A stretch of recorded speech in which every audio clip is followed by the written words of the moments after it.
Il y a des noms que l'histoire officielle ignore et qui pourtant reviennent, année après année, hanter les recherches de ceux qui s'inquiètent pour l'avenir de l'Europe. Alois Irrmayer est de ceux-là.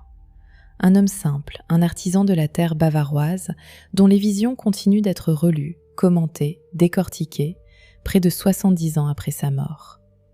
Mais avant de vous raconter ce qu'il a vu, je voudrais vous poser une question qui va nous accompagner tout au long de cette vidéo. Une question à laquelle je n'ai pas de réponse certaine et que je vous livre avec toute la prudence qu'elle mérite. Le monde qu'Irrmayer décrivait dans ses visions a disparu. Le régime qu'il redoutait, celui qui occupait la moitié de l'Europe et menaçait d'engloutir l'autre, s'est effondré il y a plus de 30 ans. Alors, quand certains aujourd'hui reprennent ces mots pour les appliquer tels quels à notre époque, sans se poser la moindre question, de qui, au juste, parlait-il ? Restons ensemble jusqu'au bout de cette vidéo. Je vous raconterai d'abord qui était cet homme, ce qu'il a vu et la réputation extraordinaire qu'il s'est bâtie de son vivant. Puis nous nous arrêterons, vous et moi, sur cette question qui me trouble depuis que j'ai commencé à préparer cet épisode. Et nous terminerons, comme toujours sur cette chaîne, par ce qui compte le plus, non pas la peur, mais ce que nous pouvons en tirer pour nourrir notre vie intérieure. Commençons par le commencement, par l'homme lui-même. Alois Irrmayer, né en 1894 dans un petit village de Haute-Bavière, au sud de l'Allemagne, dans une région de collines vertes, de fermes isolées et de clochers à bulbes qui dominent la campagne. Rien, dans cette naissance modeste, ne laisse présager qu'un jour son nom traverserait les frontières et les décennies, qu'il serait un jour cité dans des dizaines de livres, de forums, de vidéos, bien après sa mort, survenue en 1959 près de Freilassing. Il devient puisatier, un métier de patience et d'observation, un métier où l'on apprend à écouter la terre plutôt qu'à la commander. Il parcourt les campagnes allemandes à la recherche de sources, un métier qu'il exerce avec un talent que ses voisins qualifient très vite d'extraordinaire. Là où d'autres tâtonnent pendant des jours, armés de baguettes de coudrier et d'instinct, lui semble savoir, presque immédiatement, où creuser. Il racontera plus tard, avec les mots simples d'un homme de la terre, « Quand j'étais enfant, j'avais l'impression que l'eau grondait en moi quand je marchais dessus. » Une phrase toute simple, presque enfantine, mais qui dit déjà tout d'un rapport au monde qui dépasse le rationnel. Un rapport que beaucoup d'entre nous, au fond, ont peut-être connu enfant, avant que la vie ne nous apprenne à nous méfier de ce que nous ressentons. C'est un homme pieux, catholique pratiquant, profondément attaché à sa foi. Il ne cherchera jamais à se faire passer pour un magicien ou un devin de foire. Et c'est peut-être cela, plus que tout le reste, qui explique pourquoi tant de gens, à son époque, lui ont accordé leur confiance. Ce qu'il vivra plus tard, il l'attribuera toujours, sans détour, à la Vierge Marie. Ce point compte, et je tiens à le souligner. Irrmayer ne s'est jamais présenté comme un oracle indépendant de sa foi, encore moins comme quelqu'un cherchant la gloire ou l'argent. Ce qu'il a vu, il l'a reçu comme une grâce, ou peut-être comme un fardeau, mais toujours dans le cadre d'une vie chrétienne simple et sincère, celle d'un homme qui continuera, jusqu'à sa mort, à creuser des puits pour ses voisins. C'est la guerre qui va transformer ce don discret de sourcier en quelque chose d'autrement plus vertigineux.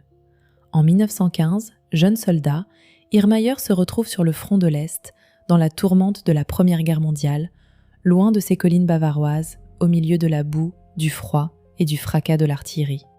Un obus explose près de lui, il est enseveli sous les décombres, sous la terre et les pierres, pendant 4 jours entiers avant d'être retrouvé par ses camarades, qui ne s'attendaient probablement plus à le retrouver vivant. 4 jours entre la vie et la mort, dans le noir, dans le silence assourdissant de la terre qui l'a englouti. 4 jours où l'on peut imaginer qu'un homme se retrouve seul avec lui-même, avec sa foi, avec la certitude ou non de revoir un jour la lumière. C'est là, dit-il, que quelque chose a changé en lui. Au sortir de cette épreuve, les images ont commencé à apparaître. Des scènes, des visages, des événements qu'il n'avait aucun moyen de connaître, défilant devant ses yeux, comme sur un écran, sans qu'il ait le moindre contrôle sur ce qu'il voyait. Lui-même décrira cette expérience avec une image très simple, presque désarmante de simplicité. C'est comme quand on va au cinéma, ça me passe au-dessus de la tête. Et il ajoutera, sur les visions les plus sombres, celles qu'il aurait sans doute préféré ne jamais recevoir, Lorsqu'il s'agit de choses abominables, personne ne m'envierait mon don. Ce don, il ne l'a pas cherché, il ne l'a pas revendiqué comme un pouvoir, contrairement à tant d'autres figures qui, à la même époque, se sont mises en scène pour attirer des foules. Il l'a vécu comme une charge silencieuse, reçue au plus près de la mort, sur un champ de bataille, et qu'il attribuera, encore une fois, à l'intervention de la Vierge. Celle-là même à qui tant de mystiques que nous avons étudiés ensemble sur cette chaîne rapportent l'origine de leur vision. Ce qui distingue Irlmaier de tant d'autres voyants oubliés par l'histoire, c'est la quantité de témoignages précis, datés, parfois consignés dans des documents ou racontés par des témoins encore vivants des décennies plus tard, qui accompagnent son parcours. L'histoire la plus souvent racontée à son sujet est celle d'un procès. La justice allemande s'intéresse un jour à lui, les raisons exactes varient selon les sources qui rapportent cet épisode, mais le déroulement, lui, revient toujours de la même manière. Face au juge, dans la salle d'audience, au milieu d'un silence tendu, Irlmaier se met à décrire, dans le détail, ce que fait en ce moment précis l'épouse du magistrat, restée chez elle, à des kilomètres de là. Sa tenue, l'endroit où elle se trouve dans la maison, son occupation exacte. Il la décrit en train de prendre un café, en compagnie d'un homme que le juge ne connaît visiblement pas. Le juge, sidéré, interrompt l'audience et fait vérifier. Et l'information se révèle exacte, dans ses moindres détails. Ce jour-là, à ce qu'on raconte, le magistrat n'eut d'autre choix que de reconnaître, publiquement, qu'il se trouvait face à quelque chose qui dépassait totalement l'explication ordinaire. Ce n'est pas un cas isolé. Au fil des années, on lui prête un taux d'erreur extraordinairement faible, inférieur à 1% selon certains témoins de l'époque, un chiffre évidemment impossible à vérifier avec la rigueur d'un laboratoire scientifique, mais qui traduit, en tout cas, l'impression profonde que laissait cet homme à ceux qui venaient le consulter, souvent dans le plus grand secret, depuis toute l'Allemagne et parfois au-delà. C'est surtout durant la Seconde Guerre mondiale que sa réputation grandit véritablement, dans des circonstances autrement plus graves qu'un simple procès. On raconte qu'il aurait annoncé, avec une précision troublante, l'heure, le lieu et la date de bombardement allié sur l'Allemagne, permettant à des dizaines de personnes de se mettre à l'abri à temps, de quitter une maison, un quartier, avant que les bombes ne tombent. Une quarantaine de témoins auraient, plus tard, pris sa défense et attesté publiquement de ces avertissements qui, selon eux, leur auraient littéralement sauvé la vie, à eux ou à leurs proches. Imaginez un instant ce que cela représente. Au cœur d'une guerre totale, dans un pays en ruine, un simple puisatier dont la parole circule de bouche à oreille, comme une alerte plus fiable que n'importe quel système de défense. C'est cet homme-là, humble puisatier devenu malgré lui, une figure que l'on consulte discrètement dans les campagnes bavaroises, qui va livrer, dans les années qui suivent la guerre, une série de visions sur l'avenir de l'Europe qui continuent, aujourd'hui encore, d'être scrutées avec une inquiétude bien réelle. Ce qui frappe le plus, chez ceux qui étudient sérieusement les prophéties d'Irlmaier, ce n'est pas seulement leur contenu, c'est leur structure. Il aurait annoncé, dans un ordre précis, une succession d'étapes qui mèneraient l'Europe, et l'Allemagne en particulier, vers une épreuve majeure. Une sorte de compte à rebours, en 7 temps. La première étape, disait-il, serait un bien-être matériel, comme le pays n'en avait jamais connu.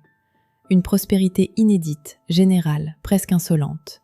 Une phrase qui, prononcée dans l'Allemagne exsangue et ruinée des années d'après-guerre, au milieu des décombres, semblait totalement irréaliste, presque absurde à l'oreille de ceux qui l'entendaient à l'époque. Le pays relevait à peine ses ruines, comptait ses morts, reconstruisait ses villes une pierre après l'autre. Et pourtant, dans les décennies qui suivirent, l'Allemagne devint l'une des économies les plus prospères du continent, un miracle économique que personne, en 1945, n'aurait pu raisonnablement prédire. La deuxième étape, disait-il, serait la perte de la foi, comme jamais auparavant. Une déchristianisation profonde, un vide spirituel, s'installant précisément au moment où le confort matériel serait à son sommet, comme si l'abondance des biens finissait par éteindre la soif d'autre chose. Les églises qui se vident, les vocations qui se raréfient, une génération entière qui grandit sans transmission religieuse. La troisième, la perversion des mœurs. Il aurait dit, en substance, qu'il n'y aurait plus de moralité, mais que les gens trouveraient cela très bien, qu'ils ne s'en inquiéteraient même plus. Une phrase qui, prononcée aujourd'hui, résonnera différemment selon la sensibilité de chacun d'entre vous, et je ne suis pas là pour porter de jugement sur ce point, simplement pour vous rapporter ce que ces textes racontent. La 4e étape évoquait un nombre important d'étrangers venant s'installer dans le pays, un mouvement de population que l'Europe entière a effectivement connu ces dernières décennies, pour des raisons multiples, économiques autant que géopolitiques, des guerres lointaines aux crises climatiques, en passant par les inégalités mondiales. 5e étape, une inflation majeure, une monnaie qui perd de sa valeur, jour après jour. Un phénomène que beaucoup d'Européens ont ressenti très concrètement ces dernières années, entre crises économiques successives, flambée du coût de l'énergie et hausse du coût de la vie qui grignote, mois après mois, le pouvoir d'achat des familles. 6e étape, la révolution. Des troubles sociaux profonds, une contestation qui gagnerait les peuples, née justement de cette accumulation de tensions économiques et morales. Un peuple à bout, fatigué, cherchant un exutoire à sa colère. Et la 7e étape, la plus sombre de toutes. C'est durant ces révolutions, disait-il, que des troupes venues de l'Est franchiraient la frontière et attaqueraient l'Ouest. De nuit, par surprise, profitant du chaos intérieur pour avancer sans rencontrer de résistance organisée. Voilà, dans les grandes lignes, ce que l'on prête à Irrmayr. Une progression logique, presque clinique, où chaque étape prépare la suivante, jusqu'à l'irruption du conflit final. Et c'est précisément cette dernière étape, celle des troupes venues de l'Est, qui va nous occuper maintenant, parce que c'est là que se niche la question la plus délicate de toute cette histoire. Il faut, je crois, s'arrêter un instant et remettre les choses dans leur contexte, car c'est précisément ici que se trouve la question qui m'occupe depuis que j'ai commencé à préparer cette vidéo. Quand Irrmayr prononce ces mots, à la fin des années 1940 et au début des années 1950, l'Europe vit sous une chape de plomb très particulière. Le rideau de fer vient de tomber sur le continent, la moitié de l'Europe est passée sous contrôle d'un régime communiste, celui de l'Union soviétique, qui a installé sa doctrine et ses divisions blindées jusqu'au cœur même de l'Allemagne, à quelques centaines de kilomètres de la Bavière natale d'Irrmayr. La peur d'une invasion venue de l'Est n'est pas pour les habitants de cette région une abstraction lointaine. C'est une inquiétude quotidienne, nourrie par la doctrine militaire soviétique de l'époque, qui prévoyait effectivement, selon des documents déclassifiés bien plus tard, une progression rapide de colonnes blindées à travers l'Allemagne en cas de conflit ouvert. Avec des axes de progression qui, historiquement, correspondent de façon troublante à ceux décrits dans les visions d'Irrmayr, en direction du Rhin et de la Ruhr. C'est ce monde-là, ce monde très précis, avec son idéologie, ses divisions blindées, sa géographie militaire particulière, qu'Irrmayr avait sous les yeux, à travers ses visions, comme à travers la simple lecture des journaux de son époque. Un monde bipolaire, coupé en deux par le communisme d'un côté, et par ce qu'on appelait alors le monde libre de l'autre. Et c'est là que je veux m'arrêter avec vous quelques instants, parce que je crois que c'est une question honnête, et qu'elle mérite d'être posée avant d'aller plus loin. Ce monde-là n'existe plus. Le mur de Berlin est tombé en 1989. L'Union soviétique s'est dissoute en 1991. Le communisme, en tant que doctrine d'État dominant l'Est de l'Europe, a officiellement disparu. La Russie d'aujourd'hui n'est plus gouvernée par un parti communiste. C'est même l'inverse en un sens. Le pouvoir russe actuel s'appuie largement sur l'Église orthodoxe, autrefois persécutée et muselée par le régime soviétique, et se présente officiellement comme l'héritier d'une tradition religieuse et nationale ancienne, pas d'une idéologie marxiste-léniniste qu'il a lui-même, officiellement, abandonnée depuis plus de 30 ans. Alors quand j'entends certaines chaînes reprendre mot pour mot les visions d'Irrmayr sur les troupes venues de l'Est et les appliquer directement, sans nuance, à la Russie de 2026, je m'interroge, et je crois que vous avez le droit, vous aussi, de vous interroger avec moi. Est-ce vraiment la même chose ? Le régime qu'Irrmayr redoutait et le régime qui existe aujourd'hui à Moscou ne partagent ni la même idéologie, ni le même rapport à la religion, ni tout à fait les mêmes objectifs déclarés sur la scène internationale. Peut-on vraiment transposer, sans perdre quelque chose d'essentiel dans l'opération, une vision née d'un contexte très précis de guerre froide communiste à une géopolitique qui a, entre-temps, complètement changé de nature ? Je n'ai pas de certitude à vous offrir sur ce point, et je me méfierai de quiconque prétendrait en avoir une. Mais je crois qu'il est important, quand on s'intéresse sérieusement à ces textes, de ne pas céder à la facilité qui consiste à coller une étiquette ancienne sur une réalité nouvelle, simplement parce que cette étiquette nous est familière et qu'elle fait la une des journaux. Alors peut-être faut-il se poser la question autrement. Peut-être Kirchmeier, dans ses visions, ne voyait pas un régime en particulier, avec son drapeau et son idéologie, mais une tension géographique plus large, une ligne de fracture qui traverse l'Europe depuis des siècles, entre son cœur occidental et ses marges orientales et méridionales. Une ligne qui a pris des visages très différents selon les époques. L'Empire ottoman aux portes de Vienne pendant des siècles, puis les totalitarismes du XXe siècle, puis le bloc soviétique. Et si l'on regarde la carte de l'Europe aujourd'hui avec cet œil-là, un œil qui cherche moins un coupable désigné qu'une zone de fragilité durable, la Russie n'est pas la seule puissance qui exerce aujourd'hui une pression sur les frontières et les intérêts de l'Union européenne. Je pense par exemple à la Turquie, et je tiens à être aussi factuel que possible sur ce point, parce que c'est un sujet qui mérite d'être traité avec rigueur, sans raccourci. C'est un pays qui occupe, sur l'échiquier européen, une position singulière et souvent mal comprise. Membre de l'OTAN depuis plus de 70 ans, donc théoriquement allié de premier plan de l'Europe occidentale et des États-Unis, mais qui a pourtant fait le choix, il y a quelques années, d'acquérir des systèmes de défense anti-aérienne russes, les fameux S-400, provoquant une crise de confiance majeure avec ses partenaires occidentaux et sa mise à l'écart de certains programmes militaires communs, notamment autour de l'avion de chasse F-35. C'est un pays qui a multiplié, ces dernières années, les interventions militaires directes hors de ses frontières. En Syrie, où son armée occupe encore aujourd'hui des zones entières du nord du pays. En Libye, où elle soutient militairement l'un des camps du conflit. Dans le Haut-Karabakh, où son soutien militaire à l'Azerbaïdjan a été déterminant dans l'issue du conflit face à l'Arménie.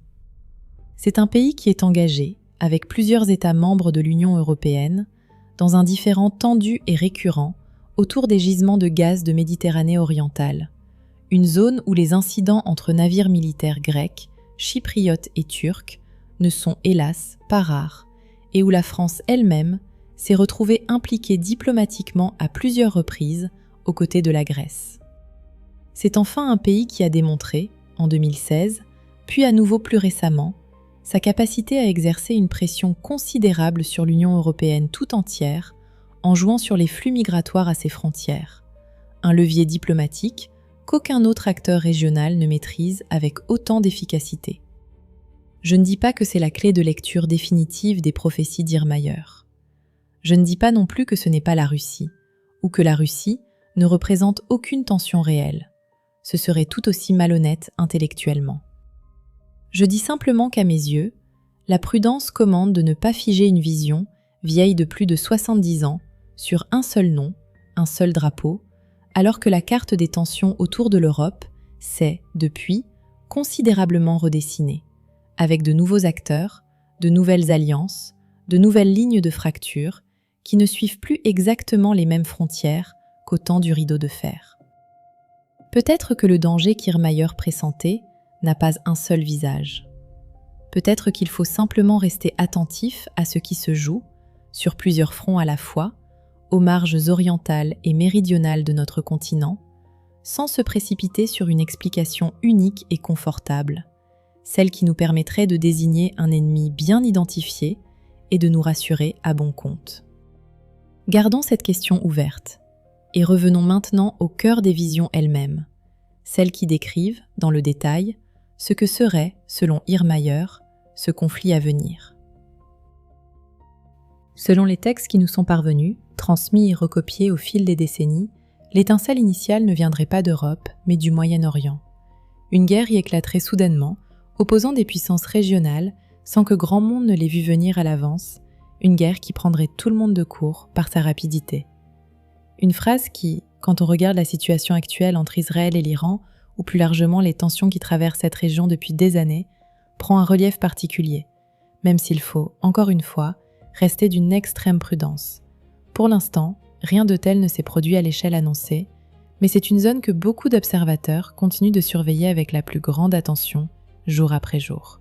Cette guerre au Moyen-Orient, toujours selon ses visions, s'accompagnerait d'un affrontement naval en Méditerranée, une confrontation qui, là encore, reste pour l'instant hypothétique, mais qui s'inscrit dans un contexte où la Méditerranée orientale est déjà, on vient de le voir, une zone de tension bien réelle entre plusieurs puissances riveraines. Le basculement se produirait, disait Irrmayer, après l'assassinat d'un homme de paix dans les Balkans. Certaines interprétations plus récentes de ces textes évoquent la possibilité qu'il s'agisse d'un responsable politique de très haut rang, assassiné au cours d'une conférence de paix.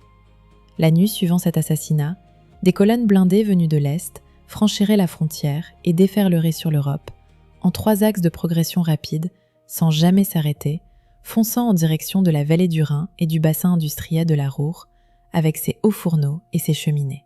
Francfort serait, selon ses visions, entièrement détruite. Au sud du Danube, en revanche, cette progression ne s'aventurerait pas. Les forces engagées se concentreraient sur les objectifs stratégiques de l'Europe de l'Ouest, cherchant à atteindre la France en traversant l'Allemagne du Nord. Paris, dans ses visions, connaîtrait un sort particulièrement sombre en 2 temps distincts.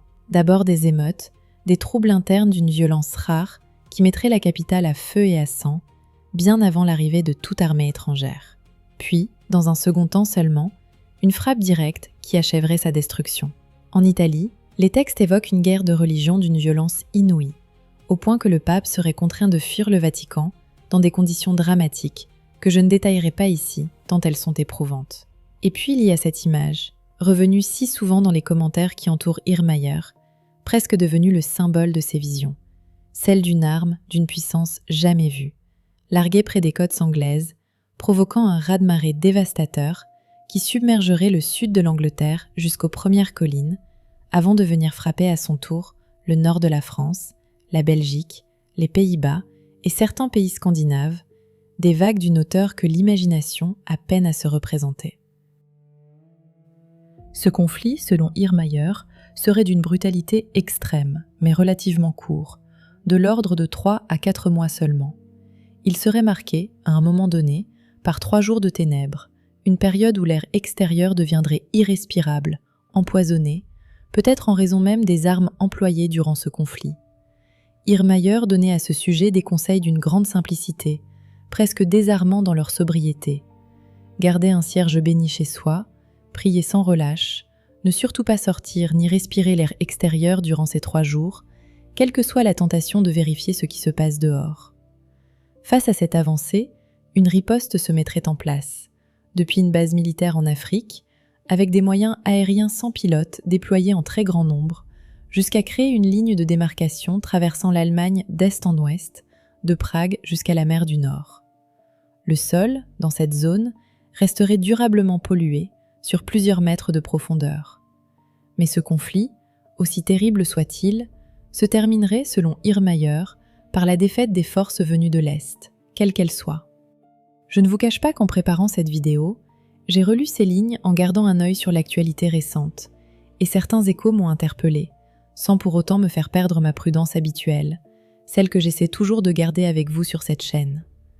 La tension entre Israël et l'Iran reste, à l'heure où j'enregistre cette vidéo, l'une des situations les plus surveillées par les diplomaties du monde entier.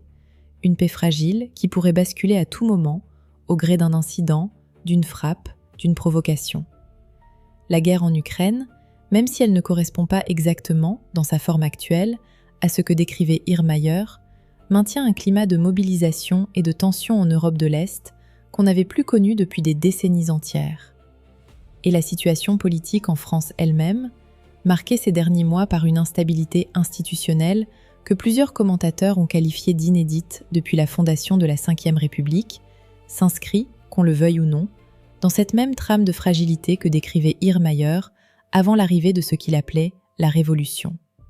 Rien de tout cela ne signifie que le scénario qu'il décrivait est sur le point de se réaliser demain ou dans les mois qui viennent.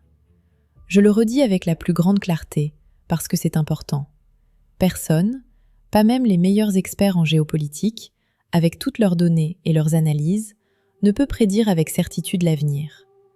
Mais je crois qu'il y a une forme de sagesse à garder les yeux ouverts sur ce qui se joue, sans céder ni au fatalisme, ni à l'indifférence confortable. Et c'est peut-être là, au fond, le message le plus important de tout ce qu'a laissé Irrmayer derrière lui. Car ses visions ne s'arrêtent pas sur l'image d'un monde détruit, elles ne s'arrêtent jamais sur le désespoir. Après cette épreuve, disait-il, viendrait un printemps. Un vrai printemps, celui où les hommes, épuisés par ce qu'ils auraient traversé, meurtris mais debout, retrouveraient enfin le chemin de la sagesse qu'ils avaient perdu durant les années de prospérité et d'oubli. Une paix durable, profonde, s'installerait alors sur une terre purifiée par l'épreuve, une paix comme l'Europe n'en aurait plus connue depuis très longtemps. C'est cette image qui, je crois, mérite qu'on s'y attarde autant que sur les images de destruction, sinon davantage. Parce qu'elle nous rappelle une chose essentielle que j'essaie de vous transmettre à chaque épisode de cette chaîne. Dans toutes les traditions mystiques que nous explorons ensemble, l'épreuve n'est jamais annoncée pour elle-même, jamais pour le seul plaisir de nous effrayer. Elle est annoncée pour que nous nous y préparions, intérieurement, spirituellement, et non pour que nous nous laissions paralyser par la peur ou envahir par l'angoisse. Si vous êtes croyant comme moi, je crois que la meilleure réponse à ce type de vision n'est ni le déni de ce qui pourrait advenir, ni la panique qui ne construit jamais rien de bon, mais un retour tranquille vers l'essentiel, la prière, la présence aux autres, une vie intérieure que rien, pas même les tempêtes du monde extérieur, ne pourra jamais vous arracher tant que vous la nourrissez chaque jour. C'est peut-être cela au fond, le véritable refuge dont parlent tous les mystiques que nous étudions ensemble, semaine après semaine, depuis Marie-Julie Jahenny jusqu'à Aloïs Irmayer. Non pas un lieu précis sur une carte, non pas une région où se réfugier physiquement, mais un espace intérieur que l'on construit patiemment, jour après jour, dans le silence, la prière et la foi. Alors, quel que soit le nom que revêtira ce danger venu de l'Est, s'il devait un jour se réaliser, et quel que soit le visage qu'il prendra, gardez la foi, gardez l'espérance, restez lucide, informé, mais jamais rongé par la peur. Et prenez soin, dès aujourd'hui, de ceux que vous aimez, quoi qu'il arrive dans les mois et les années à venir.